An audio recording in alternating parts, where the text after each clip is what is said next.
Blumhouse Productions, a name synonymous with modern-day horror. From the spine-chilling films like Paranormal Activity and The Purge, to the terror-inducing experiences at Halloween Horror Nights, Blumhouse has left an indelible mark on the world of horror entertainment.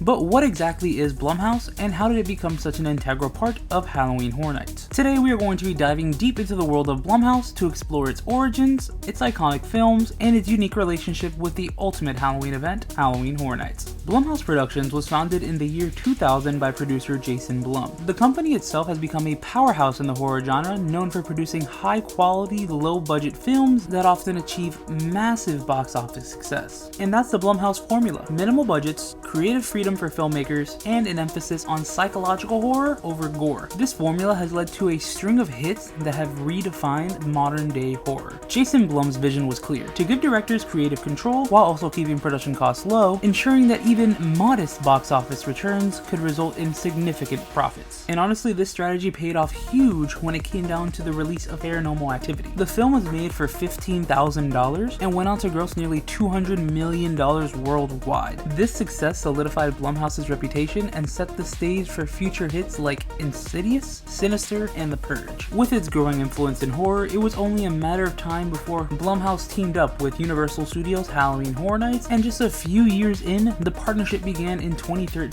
at Universal Studios Hollywood. We would go on to see both a haunted house and a scare zone featured at this year's event, with the haunted house being Insidious Into the Further and the scare zone being The Purge, Survive the Night. The combined success of these two would go on to pave the way for more collaborations along the way with Blumhouse and Universal Studios. Of those collaborations, so far as of the recording of this video, not including what's coming to the event this year, we have a total of 14 haunted houses, 9 scare zones, 2 terror trams, and a slew of live entertainment featured across 3 Halloween Horror Nights events from Orlando, Hollywood, and even Japan. But instead of diving straight into every single one of those and bullet pointing everything that we got, I'm going to go into the very beginning of this partnership between Blumhouse and Halloween Horror Nights, which technically would be the Insidious maze that was featured at Universal Studios Hollywood Halloween Horror Nights for the 2013 season. And if we start to dig through some research, we can see that Collider did an interview with Jason Blum, the producer of Blumhouse, and the HHN Hollywood creative director, John Murdy. When Murdy was asked about how this maze came to happen, he said that him and Jason Blum met at a prior Halloween Horror Nights event, and for years they have discussed creating something together, which led to down the road them working together to create this house along with the director of Insidious, James Wan, and the writer of the film, Lee Winnell. These 4 creative minds all came together and pitched ideas to turn this film into a haunted attraction, and the final product left every single one of them in shock and awe on how astounding the house was and how true to the film it really was, meaning that the partnership between Blumhouse and Halloween Horror Nights was off to a good start. And as the years went by, many fans were starting to truly love some of these Blumhouse properties showing up at the event, and some others were really starting to dislike it as well. But either way you look at it, Blumhouse's haunted houses and scare zones have become a highlight of the event, from the heart-pounding tension of The Purge to the mind-bending terror of Insidious and everything in between. These experiences don't just bring the horror of the screen to life, they immerse you in it, often leaving you questioning what's real and what's part of the nightmare. A grand example of this would be when they began to work on the horror of Blumhouse haunted houses in both Orlando and Hollywood. Now, the properties for these houses weren't always the same on both coasts. However, there was one instance in which they were, and it was 2022 when both of them were Freaky and The Black Phone. But other than that, the properties differed in the other 2 horrors of Blumhouse houses, and the one I would like to touch on here in this section right now would be the one that I feel like has left the biggest impact on me as a fan of both Halloween Horror Nights and Blumhouse overall. And that would be the very first horrors of Blumhouse, which was featured here in Orlando, and that was 2017. This house featured Sinister, The Purge, and Insidious. And to me, I feel like this was the first prominent fixture when it came down to Blumhouse at Halloween Horror Nights, as the facade for this house was the original introduction to the Blumhouse films that you would see before the movie began, making it feel as if you were walking into a Blumhouse production. And it wasn't just any Blumhouse production, as 2 of the biggest franchises, Purge and Insidious, were both on display here, and we can't forget about Sinister that was also in here as well, giving you an overall look at some of the horrors that Blumhouse brings to the table for the first time on a silver platter. Following this, Blumhouse's presence at Halloween Horror Nights has been nothing short of transformative. The company's films are uniquely suited suited to the Halloween Horror Nights experience, offering rich, terrifying world that translates seamlessly to haunted attractions. However, the impact of Blumhouse does not conclude with the haunted houses and scare zones. There is more to them than just that when it comes down to HHN.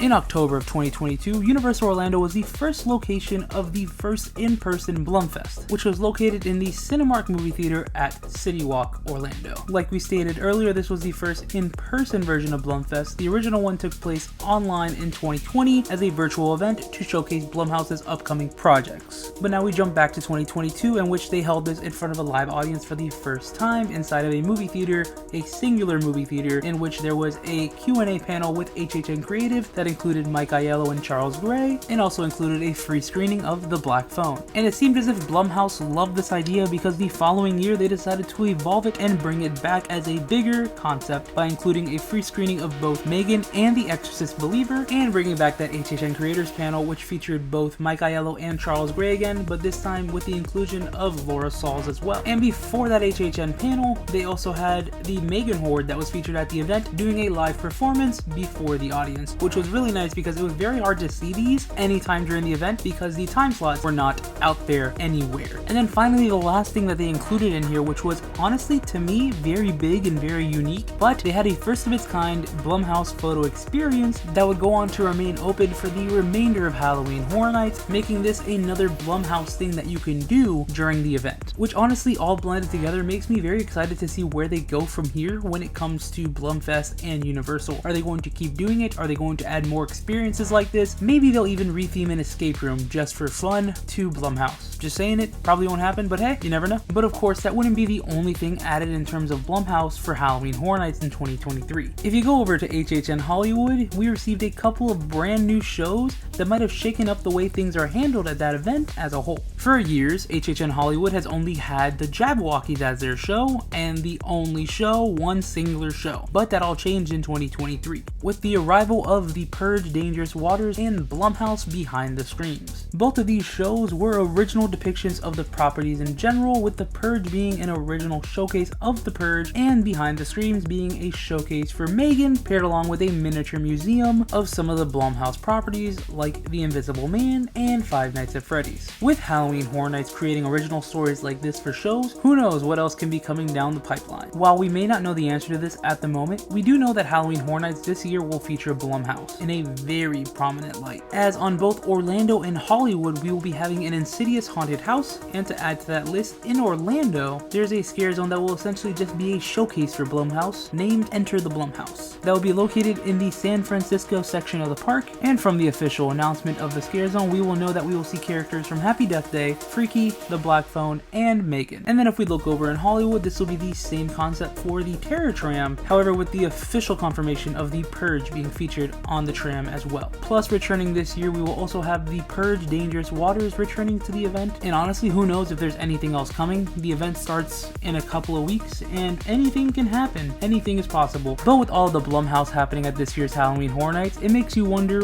what makes this year so important. Well, essentially this year is the celebration of everything they've done at Halloween Horror Nights, since this will be the 10th event that features a Blumhouse property for Halloween Horror Nights in general. With Blumhouse going strong and giving us a good slate of movie releasing in the next few years, like The Black Phone 2, Megan 2, and Five Nights at Freddy's 2, it makes you think what else will be turned into a haunted attraction. And honestly, don't forget about Horror Unleashed, because maybe Blumhouse will be featured in there, who knows. It wasn't the press release. And honestly, Blumhouse has not only changed the landscape of modern horror cinema, but has also become an integral part of the Halloween Horror Nights experience. Truthfully, I could have just sat here and listed off every single property that was ever featured at Halloween Horror Nights, but I didn't want to do that. I wanted to get more into detail with you guys. And as we look into the future, one thing's for certain: whenever there's a need for terror, Blumhouse will be there, turning our darkest fears into reality. And with all that being said, I really hope you guys enjoyed this brief discussion of the history of Blumhouse at Halloween Horror Nights. If you did, please give this video a thumbs up, comment down below what's your favorite Blumhouse property and what Blumhouse property you would like to see at Halloween Horror Nights, subscribe if you guys already haven't done so, and stay excellent, my dude.